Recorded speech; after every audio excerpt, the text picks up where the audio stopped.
Hello, Lori Michelle, with commentary about anti-Semitism and Sukkot. One might wonder, what does one thing have to do with the other?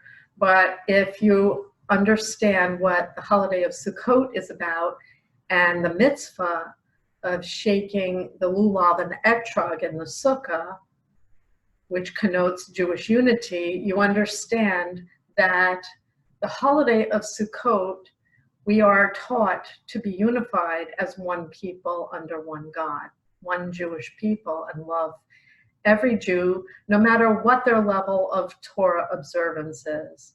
And that just doesn't happen, does it? Around the world, anti-Semitism, meaning hate towards the Jewish people, is arguably at an all-time high right now. And when we see an act of anti-Semitism and hate towards the Jewish people, it unifies us. As a Jewish person, I know that when Jews are under attack around the world, it feels like a knife in my heart. And I know that no matter what your level of Jewish observance, if you're a Jew and you read about that and hear about that, you feel like a family member was attacked. It doesn't matter if they are an atheist Jew, Reform Jew, conservative, conservadox, Haredi, Hasidish, they're a Jew and their family. But sadly, that seems to be the emotion that we feel when we see a horrific act of anti-Semitism of a non-Jew against a Jew. But Jewish people around the world are some of the most anti-Semitic people I've ever met. And I hate having to reveal this online, but it is certainly the truth. Growing up, my own family said disparaging things about the Orthodox Jewish community. I was raised very secular and Reform, and I had no understanding why Orthodox Jews did some of the things they did. I wasn't taught. And I didn't like it, truly. I never liked lashon hara. I never liked evil speech, no matter who it was about, especially if I didn't understand or know what the person was talking about or knew if it was true or not. It hurt. I didn't like people speaking evil about anyone else. And I would suspend my opinions and make my own decisions about that person.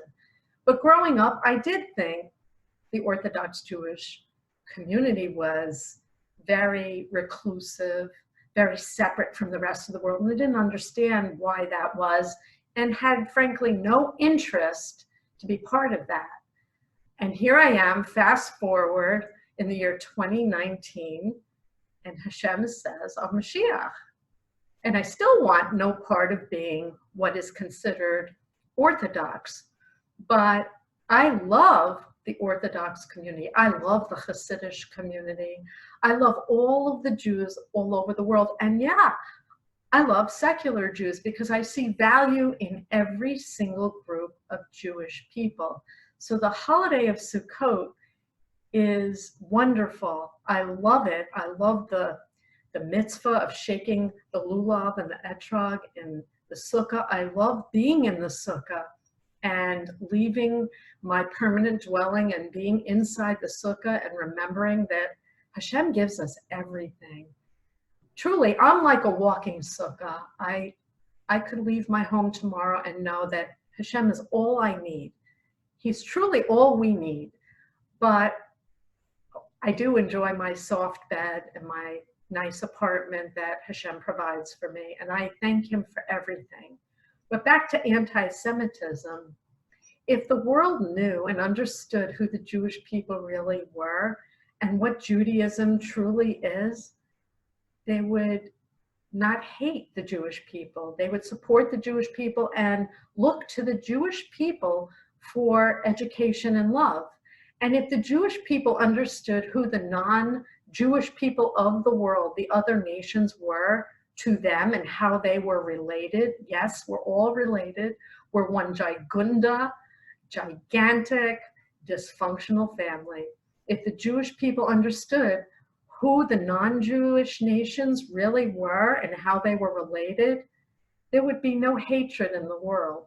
So on this holiday of Sukkot, which is magnificent and beautiful, especially in Israel, it's made for Israel. It really is. It's warm and beautiful here right now.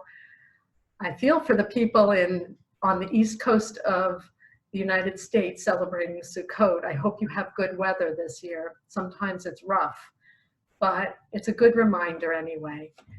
But go online and buy this book, Blindsided by Messiah, and get some education, whether you're Jewish or not Jewish. It reveals in my book who the Jewish people really are, who the non-Jewish people really are, and how we're related in down-to-earth, real terms, non-esoteric. You don't have to understand Zohar and Tanya or the Talmud to understand my book. My book is down-to-earth. Explanations and revelations were given to me by Hashem. You don't even have to believe that. This is a unique book. It gives you a different story, but it's a story that has a thread of truth for every group of people and can be sourced. If you have courage and you have the desire to find Moshiach, if you read my book, you can source what I have in there and show yourself that I'm really Moshiach. There are things in my book that I couldn't possibly know. I've never read the Zohar, and you could source explanations and revelations that I provide you in my book. But my book is very easy to understand in ordinary, everyday English and written by someone who is an average mom from New Jersey who loves her children and her grandchild and wants peace on earth for every Jew around the world, no matter what your level of observance is, no matter whether you're Jewish or not Jewish, whether you're Christian, Muslim, Druze, Hindu, no matter what you are, you're a child of God, one God. So I hope you'll go on Amazon and finally buy my book, and let's come together and discuss it. You don't need to believe I'm Mashiach. I'm just Lori Michelle who talks to Hashem. I truly do. And his explanations combine us all, not just the Jewish people, but all of us into one huge family. And we need to come together and learn how to get along and stop hating each other. So, peace on earth in our time depends on you. God bless you. Peace on earth.